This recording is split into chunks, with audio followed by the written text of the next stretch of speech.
అందరికీ నమస్కారం. మాజీ ఎంపీ ఉండవల్లి అరుణ్ కుమార్ గారు మొన్న జైల్లో ఉన్న పిఎస్ఆర్ ఆంజనేయులు గారిని కలిశారు. ఆయన యోగక్షేమాల గురించి విచారించిన తర్వాత నిన్న ఒక ప్రెస్ మీట్ పెట్టారు. ఆ ప్రెస్ మీట్లో పిఎస్ఆర్ ఆంజనేయులకి ఒక సర్టిఫికేట్ ఇచ్చారు.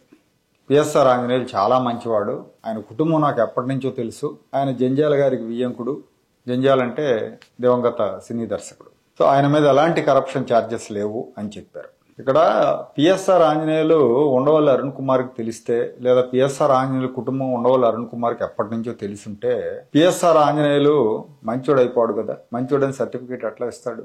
ఒకవైపు అతని మీద ఛార్జెస్ ఉన్నాయి, ఇది నిర్వహణలో అవకతవకలకు పాల్పడ్డాడన్న ఛార్జెస్తో ఆయన అరెస్ట్ చేశారు. తర్వాత ఏపీఎస్సీ పరీక్షల్లో మూల్యాంకనంలో అవకతవకలకు పాల్పడ్డాడని ఇంకో కేసు కూడా నమోదైంది. అంటే ఇక్కడ పిఎస్ఆర్ ఆంజనేయులు చాలా మంచివాడు అని ప్రెస్ మీట్ పెట్టాడు ఉండవల్లి అరుణ్ కుమార్. పైగా ఆయన అంటాడు, డీజీపీ లెవెల్లో ఉన్న అధికారిని అరెస్ట్ చేయడం ఏంటి, అసలు దేశంలో ఎక్కడా జరగలేదు అంటాడు. ఈ దేశంలో చాలా మంది డీజీపీలని, మాజీ డీజీపీలని అరెస్ట్ చేశారు.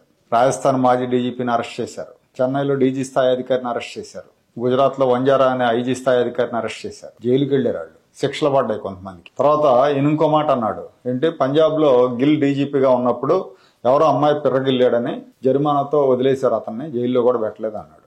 యాక్చువల్గా డీజీపీ గిల్ మద్యం మత్తులో ఒక ఐఏఎస్ అధికారినితో అసభ్యంగా టచ్ చేసినందుకు 10 లక్షల జరిమానా విధించారు. ఇక్కడ ఐఏఎస్ అధికారిని అయినా లేదా సామాన్య మహిళ అయినా ఎవరి మీద అయినా కానీ అసభ్యంగా అనుచితంగా ప్రవర్తిస్తే ఖచ్చితంగా శిక్షలు ఉంటాయి. డీజీలు కాదు, ముఖ్యమంత్రులు కూడా జైల్లోకి వెళ్లారు అవినీతి కేసుల్లో.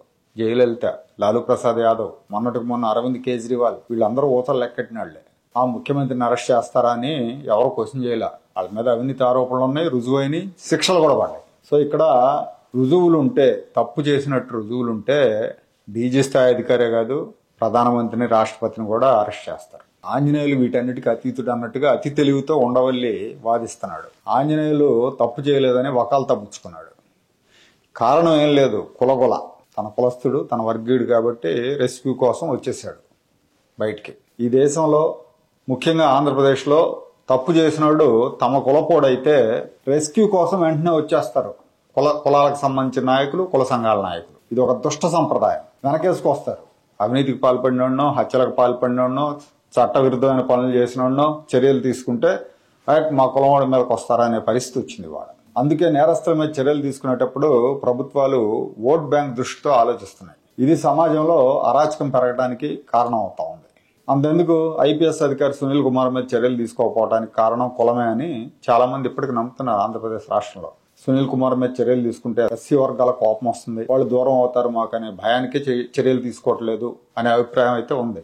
సరే, ఆ విషయాన్ని వదిలేస్తే మళ్ళీ ఉండవల్లి విషయంలోకి వస్తే పిఎస్ఆర్ ఆంజనేయులు మెంటల్ గా ప్రిపేర్ అయ్యాడంట. ఏంటి, కొన్ని నెలల పాటు జైల్లో ఉండడానికి మెంటల్ గా ప్రిపేర్ అయ్యాడు. ఆయన మీద ఈ కేసే కాదు, వరుసగా కేసులు నమోదు చేస్తున్నారు, ఏపీఎస్సీ కేసు కూడా నమోదు చేశారని చెప్పాడు. యాక్చువల్గా పిఎస్ఆర్ ఆంజనేయులు ఏపీఎస్సీ కార్యదర్శిగా ఉన్నప్పుడు మూల్యాంకనంలో అవకతవకలు జరిగినాయి. దాని మీద విచారణ జరుగుతుంది. తప్పులు జరిగినాయని ఆధారాలు సేకరించిన తర్వాతే అతని మీద ఇంకో కేసు నమోదైంది. అంటే విచారణ జరపకుండా వదిలేయాలని చెప్తాడా ఏంటి ఈ ఉండవల్లి అరుణ్ కుమార్? పైగా ఇంకో మాట అన్నాడు, ముందు రోజు ఈనాడులో వార్త వచ్చింది, ఆ తర్వాత వెంటనే కేసు నమోదు చేశారని. అంటే ఈ ప్రభుత్వం ఏం చేయాలో ముందు రోజు ఈనాడులో రాస్తారు, వెంటనే ఈ ప్రభుత్వం యాక్షన్ తీసుకుంటుంది అని చెప్పాయండి.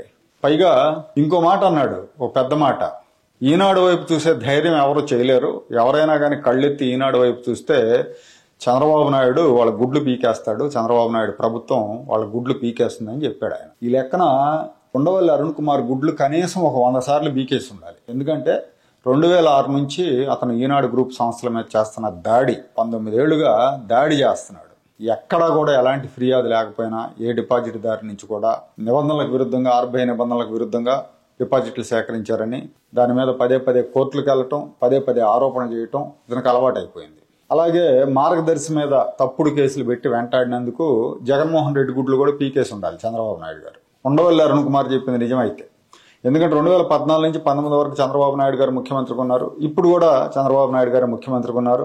ఉండవల్లి అరుణ్ కుమార్ చెప్పినట్టు ఈనాడు వైపు కళ్ళెత్తి చూస్తే గుడ్లు పీకేస్తారనేది నిజమైతే ఈ పాటికి వీళ్ళిద్దరు గుడ్లు పీకేసి ఉండాలి, గుడ్డోళ్ళు అయిపోయి ఉండాలి వీళ్ళిద్దరు. ఇక్కడ ఇంకో విషయం, మార్గదర్శి విషయంలో ఎవరు ఫిర్యాదు చేయకపోయినా అంత హడావుడి చేసి రచ్చ చేశాడు ఉండవల్లి అరుణ్ కుమార్.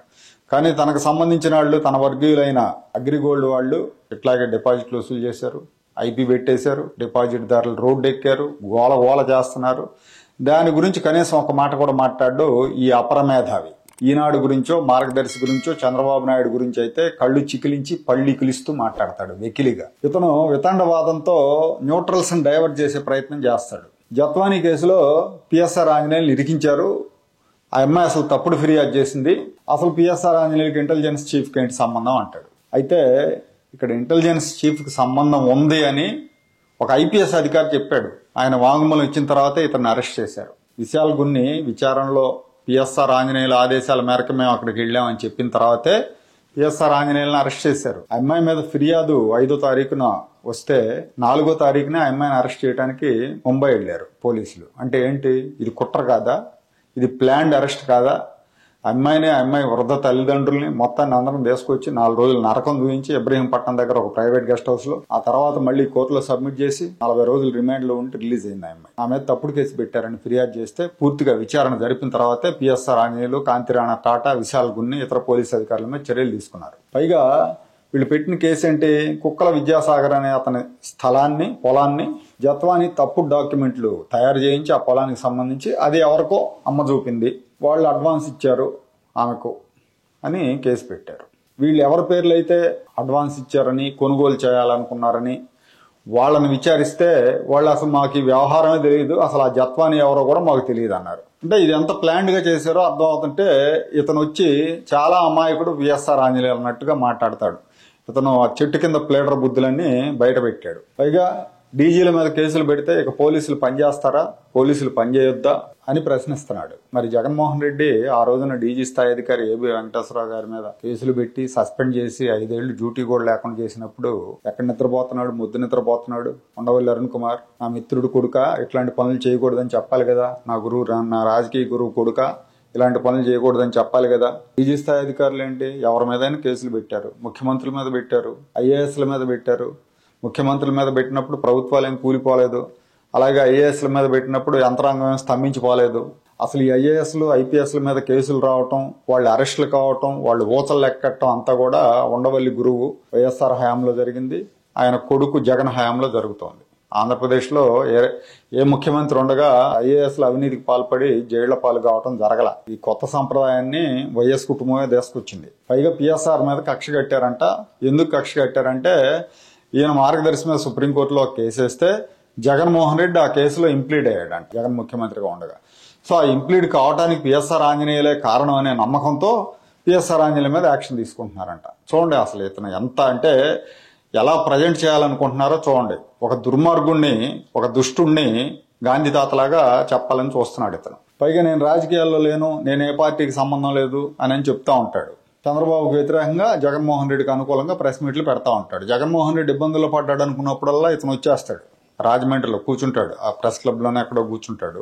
ఈ మీడియా సంస్థలు కూడా ఏంటో తెలియదు, మామూలుగా మాజీ ఎంపీలు ఎవరు మాట్లాడినా పెద్దగా పట్టించుకోరు, ఇతను మాట్లాడితే మాత్రం మొత్తం లైవ్లు పెట్టేస్తారు. ఎందుకు ఇస్తున్నారు ఆ ప్రయారిటీ అనేది కూడా ఆలోచించుకోవాలి మీడియా సంస్థలు. ఇతను ఒక మాజీ ఎంపీ, 2 సార్లు ఎంపీ అయ్యాడు, ఇంతకంటే చాలా సార్లు ఎంపీలు అయిన వాళ్ళు ఉన్నారు. వాళ్ళు మాట్లాడిన మాటలు వీళ్ళు ఎవరో, ఇతను మాత్రం మొత్తం ఎంతసేపు మాట్లాడితే అంతసేపు లైవ్లు ఇస్తారు. దానికి కూడా ఒక కారణం ఉందండి, అది తర్వాత మాట్లాడుకోవచ్చు దాని గురించి. మరి ఆ రోజున చంద్రబాబు నాయుడు గారిని ఆధారాలు లేకుండా జగన్మోహన్ రెడ్డి అరెస్ట్ చేసి 5-6 కేసులు పెట్టి 2 నెలలు జైల్లో పెడితే అప్పుడు మాట్లాడొచ్చుగా, అప్పుడు చెప్పొచ్చుగా ఈ రూల్స్ అన్ని ఏం ఆధారాలు ఉన్నాయని అరెస్ట్ చేశారని. ఆ రోజు కిమ్మనలేదు. జగన్మోహన్ రెడ్డి 5 ఏళ్ల పాలనలో జరిగిన అరాచకాల మీద ఒక్కరోజు కూడా ప్రెస్ మీట్ పెట్టలేదు. ఇదే పిఎస్ఆర్ ఆంజనేయులు, పివి సునీల్ కుమార్ కలిసి ఎంపీ రఘురామకృష్ణరాజును తీసుకొచ్చి సాగు కొడితే దాని మీద మాట్లాడలేదు. చంద్రబాబు హయాంలో మాత్రం ఒక చీప్ లిక్కర్ బాటిల్ తీసుకొచ్చి చాలా చీప్ గా దీని తయారీకి ఎంత ఖర్చు అవుతుంది, దీన్ని ఎంత అమ్ముతున్నారు, దీని మీద ప్రభుత్వానికి ఎంత ఆదాయం వస్తుందని ఒక ప్రెస్ మీట్ పెట్టాడు. అదే జగన్మోహన్ రెడ్డి నాసి రకం మద్యాన్ని సరఫరా చేసి అంతకు రెట్టింపు ధర వసూలు చేస్తే మాట్లాడ్డావు, బాటిల్స్ తేడు, ఇతను కనపడవు. ప్రజల ప్రాణాలతో చెలగాటం ఆడితే నాసి రకం మద్యంతో ఇతను మాట్లాడ్డావు. ఇతను ఒక కుహాన మేధావి అనమాట, కుహాన రాజకీయ నాయకుడు. ఇతను వెస్టెడ్ ఇంట్రెస్ట్లు ఉంటాయి ఇతనికి, ఆ ఇంట్రెస్ట్ల కొద్దీ మాట్లాడుతూ ఉంటాడు. జగన్మోహన్ రెడ్డి కష్టం వచ్చినప్పుడల్లా బయటికి రావటం, ఏదో ఒకటి వాగటం, మాలాంటి వాళ్ళతో చెప్పు దెబ్బలు తినటం ఇతనికి అలవాటైంది.